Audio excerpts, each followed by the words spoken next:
Hello, I'm Ollie and this is Criminolly, where I talk about crime, pulp, horror, that kind of thing. Today, a mix of all of that, it's my November wrap-up.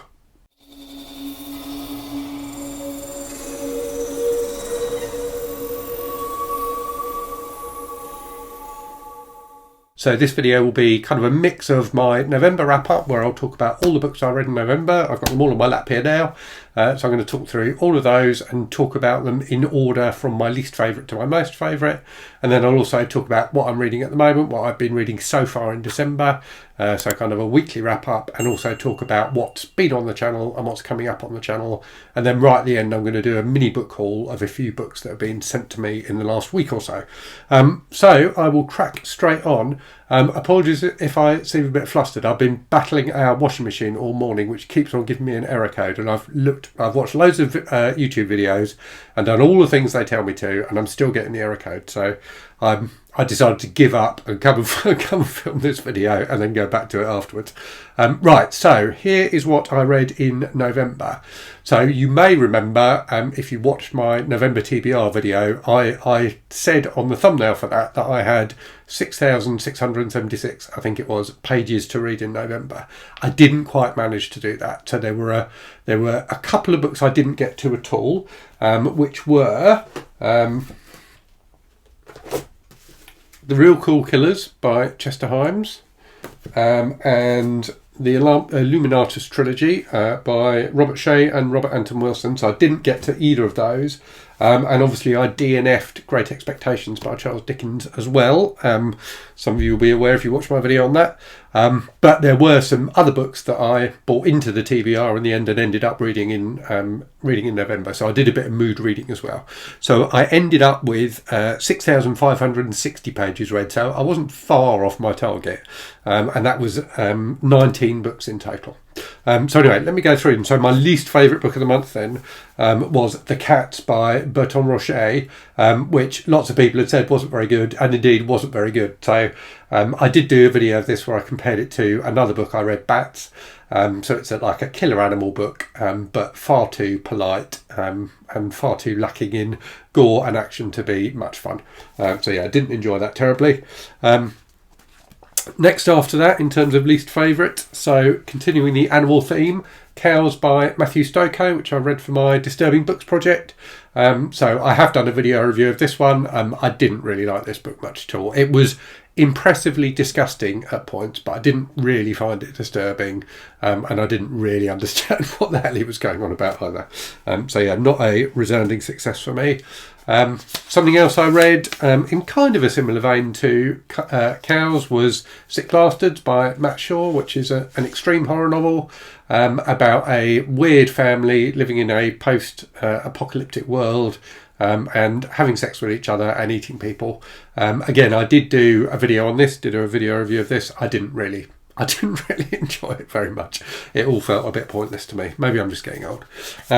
After that, well, not after that, but after that in terms of my rankings, one from Stephen King, Elevation, his novella from a few years ago.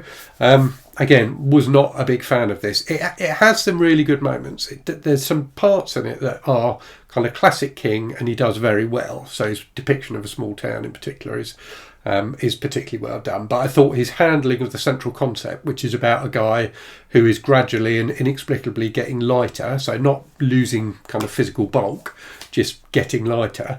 I didn't think that was as well handled as it could have been. And there's another plot line about a lesbian couple who've opened up a restaurant in the town the book is set in, which also I didn't really think hit the mark. So all in all, not a particularly successful entry from Stephen King. I have done a video review of this, which will go up in the next few weeks. I'm not sure exactly when yet. So yeah, I wasn't a huge fan of that one. After that, the other killer animal book I talked about, which is Batt by William W. Johnstone. So this is a book about giant, I'm trying to remember what it was, giant, rabid, mutant, super intelligent vampire bats. So a lot of it was quite fun. I mean, overall it was nonsense, but some of the kind of action and horror scenes were quite entertaining. Johnstone's politics definitely bled onto the page a little bit. There's a lot of kind of gun worship and things like that in the book, but it was quite an entertaining read, and I definitely would read Johnstone again. Whereas Berton Roueche, I don't think I would read again. After that, so book 17 in the Edge series, so I'm doing an ongoing read of these. Brutal British westerns from the 1970s. So it was fine. It wasn't anything exceptional in the series, but it was another entertaining read about Edge going up against a kind of ruthless land baron in this one, who's trying to take over a town. Next then we have The Vault of Horror, Volume 1. So this is a collection from Dark Horse Comics of some of the old EC horror comics. Somebody did explain, so I did ask in I think it was my weekly wrap-up on this, how come this was Volume 1 when it contains issues 2 to, 12 to 17. And apparently, I think it was Vault of Crime or something like that. There was another EC comic that had Vault of Horror stories in it, if that makes sense, that ran before this. So those technically are issues 1 to 11 of Vault of Horror, something like that. So yeah, this was kind of what you expect from EC horror comics. Not quite as gruesome as I thought it might be. Maybe they got more gruesome as they went on, but entertaining, and a really interesting introduction as well about kind of the history of the company and how they came to start publishing horror comics. So yeah, a kind of fun vintage horror read, but not exceptional. Okay, after that, another one of the ongoing series that I'm reading. So this is the Survivalist series by Jerry Ahern. This is book 9, which is Earthfire. So as I said in my weekly wrap-up on this one, I didn't enjoy this as much as some of the other ones I've read in this series recently. So it's like a post-apocalyptic series, and most of the books have kind of multiple plot lines going on at once, and the author quite skillfully flips between them. In this one, there's really only one plot line, so it didn't have quite the energy and variety that some of the other books have, but still a fun men's adventure read. More men's adventure next. The Executioner, book 16, Sicilian Slaughter. So written by Jim Peterson, albeit that's not the author's real name. I forget his real name. But this is the first of the books that wasn't written by Don Pendleton, who created the series. It has Matt Bonan going to Sicily, as you probably guessed from the title. So taking the fight right to the Mathhew in this one. It was entertaining as these books are. So lots of action, some good dialogue in this one as well. Actually, some quite good kind of hard-boiled prose, but certainly not the best in the series. Okay, after that we have a classic which I didn't particularly enjoy, Sign of 4 by Sir Arthur Conan Doyle, the second of the Sherlock Holmes stories. So I had read this one before, and the first time I read it, it left me a bit flat, and it left me a bit flat this time as well. I mean, it's okay, but it doesn't have a real spark or magic to it. I preferred in some ways the first Holmes story, which I also had some problems with. But the first one has got more of that kind of Holmes magic to it. This one didn't really feel like it did. So I'm going to continue reading them. So I'm reading them all for this challenge I'm doing to read 12 classic books. I'm reading the complete Sherlock Holmes gradually over the next few months. But yeah, I didn't really love that, I have to say. Next up, an arc that was sent to me by the publicist. So this is Salamander Justice by Tamika ThomPson, which was kind of a really interesting mix of kind of magical realism and horror about a relationship between two people and kind of lots of weirdness going on. So a relationship between a young woman and a young guy. And I won't dig too much into the weirdness that went on because it would spoil the book. But it was quite an interesting read, and it did get me thinking after I'd finished it. So I'll probably feature this do like a fuller review of this in a Small Press Spotlight video at some point. But yeah, I enjoyed it. It was an interesting read. And I do have, in the book haul at the end, I do have a short story collection from the same author, which I'm looking forward to reading. Next up, another self-published book or independently published book. So this is Street Siren by Tom Batt. So Tom very kindly sent me a copy of this. This was pretty entertaining. So this is an 80s set revenge thriller about a prostitute whose girlfriend gets murdered, and she then like goes on not the rampage exactly, but gets revenge for that murder. So it had a really nice kind of gritty 80s feel to it. Yeah, it was a fun read, and quite a good sense of place of kind of sleazy 80s London. So yeah, I enjoyed that. Next up, and I have done a full video review of this one, which is up on the channel already, Death Note, the all-in-one edition, so 2,400 pages of manga. I enjoyed this a lot, so it's a commitment to read it because it's so long, but I did have a lot of fun with it. So it's about a young guy who gets the ability to kill people just by writing their names in this special book, and about how he tries to use that power to change the world, and how he goes up against the forces of law and order who are trying to stop him. So a lot of it is kind of a cat and mouse game between the people who are trying to stop him and him. But yeah, really quite entertaining. It dragged a little bit in the middle, but still a very enjoyable read. Above that, another crime classic, so The High Window by Raymond Chandler from this nice Library of America edition. So the third of the Philip Marlowe novels. Again, really entertaining. So a really good mystery. I really like the way he handled it. It didn't quite have the spark of the previous two books. I didn't enjoy the writing quite as much in this one. There wasn't as much of that glorious hard-boiled prose as there was, particularly in the second book. Farewell My Lovely, but it was still a good read. I still really enjoyed it, and it kept me gripped, and Marlowe is a fantastic character, so yeah, definitely enjoyed that. Right, we are getting near to, I think we're getting into the top 5 now. So next up is Hitchhiker's Guide to the Galaxy. So this was the November read for the Berthier Book Tag reading group that I run.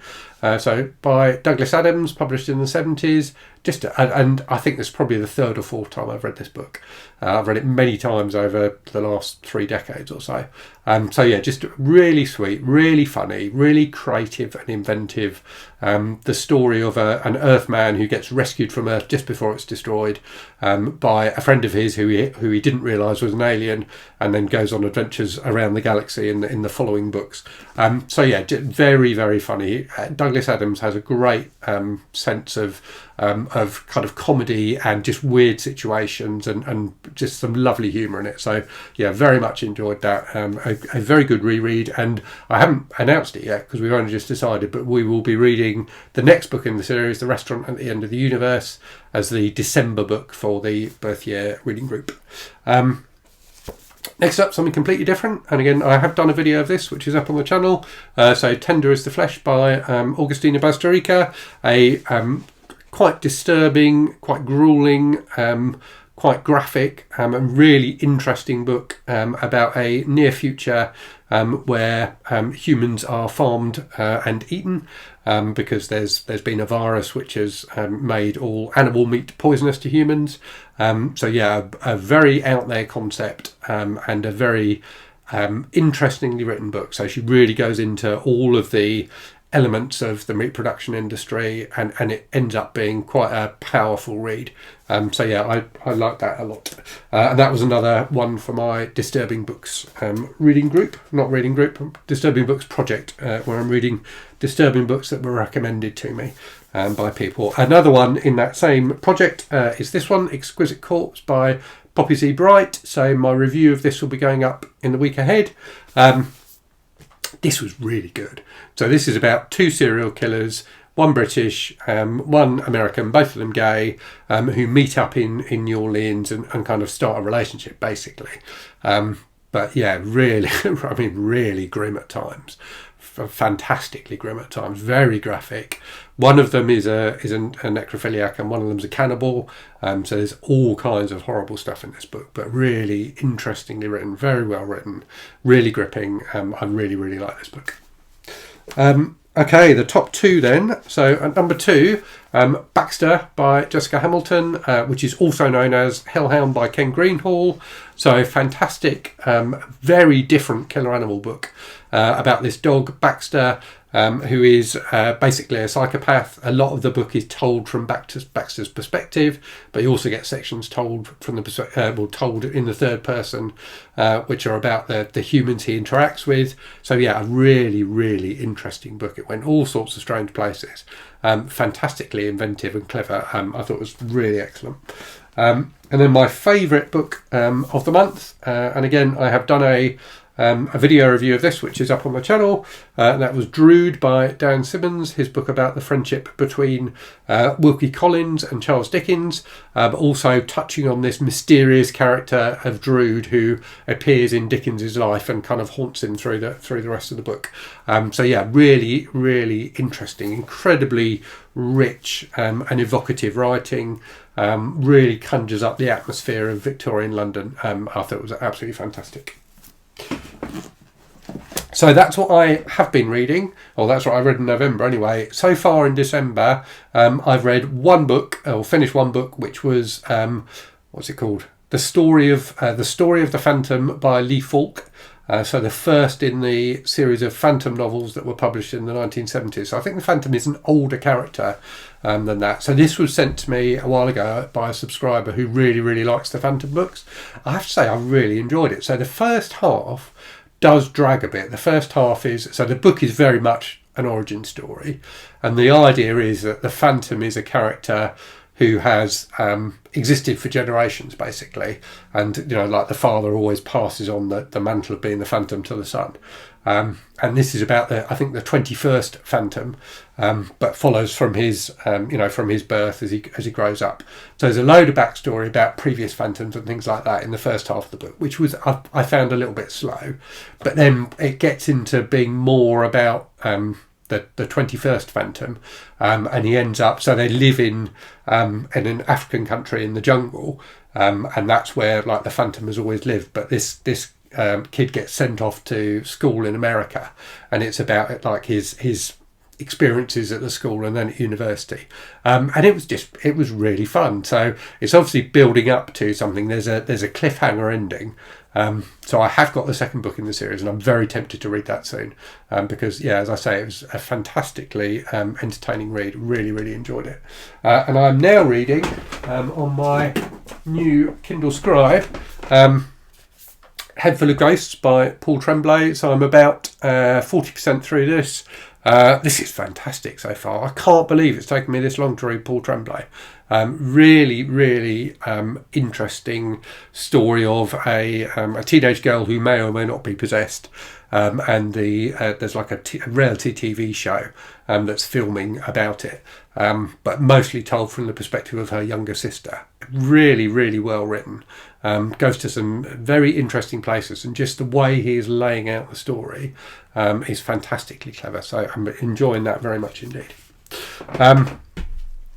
Okay, so in terms of channel stuff then, and I should say, Head Full of Ghosts I'm reading for the Christmas Evil readathon. So I did my TBR video for that the other day, and I've got links to all of the channels that are like hosts for that in that video. So if you like horror and you fancy reading a bit of horror for Christmas, definitely check that out. Okay, so in terms of stuff that's happened on the channel in the last week and stuff that's coming in the week ahead, so you've had my unboxing and first impressions video for the Kindle Scribe I just showed you.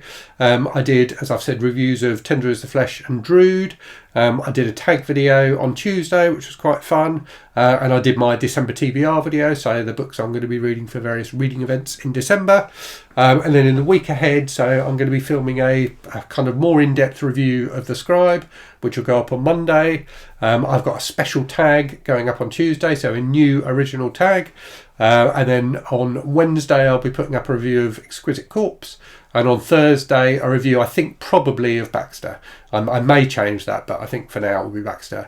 And as for Friday, I'm not sure. I may get my Abominable Book Club subscription box for December this week, but I think more likely it will be next week, because there's loads of like postal strikes and things like that going on over here at the moment. So yeah, I think I'll probably have to wait for that. So I'll have to think of something else for Friday. I'm sure I will come up with something. Okay, so as promised at the start, we will finish with a mini book haul. So as people know, I'm doing this Rebought Your Own challenge at the moment. So I'm reading 100 books I already own before buying any new ones. I can, however, receive books as gifts or receive books from authors or publishers or publicists. So I've got 4 books here which have come to me through those 2 routes. In terms of the Rebought Your Own challenge, I'm up to book 17 now. So the Phantom book I talked about was the 17th book. So I'm nearly a fifth of the way there. So anyway, in terms of the books I've got here for you, so I was sent 2 books very kindly by a subscriber called Robert C. So thank you very much, Robert. So those were Dead Inside by Chandler Morrison, which is kind of an extreme horror book, which is supposed to be quite disturbing and incredibly graphic and quite out there. So looking forward to that. And then this Penguin Classics edition with 2 short story collections from Thomas Ligotti. So Ligotti was an author I hadn't even heard of before I started doing BookTube, but supposed to be absolutely fantastic. So I'm really looking forward to reading this. So the 2 books in here are Songs of a Dead Dreamer and Grimscribe. So thanks again, Robert. Really looking forward to those. And then I've also got from the author James Tarr a book called These Troubled Days, which is kind of a dystopian science fiction novel, I think, which sounds really interesting. And then via a publicist, another book by Tamika ThomPson, whose book Salamander Justice I talked about earlier. So this is a short story collection which is called Unshod, Cackling and Naked, which sounds really fun. So I really enjoyed Salamander Justice, so looking forward very much to reading that as well. So yes, a little book haul at the end for you there. Okay, time for a random book from the shelves. I mentioned John Ovidio Lindquist in a video the other day. I think I put up one of his books at the end as my random book for that video, and loads of people commented on it. So I thought I would show another one that I've got on my shelves but I have not yet read from him. So it's a Little Star, so a bit bigger than the one I showed the other day. This is over 600 pages, but at least a couple of people recommended this one in the comments as a particularly good book by him. So yeah, looking forward to reading this at some point. So hope you found that interesting and that you had as good a reading month in November as I did. As always, do let me know in the comments what you've been reading. Let me know if you've read any of the books I talked about and what you thought of them. And yeah, thank you very much for watching. Hope you're safe and well out there. Hope you're reading good stuff, and I'll speak to you again very soon. Cheerio.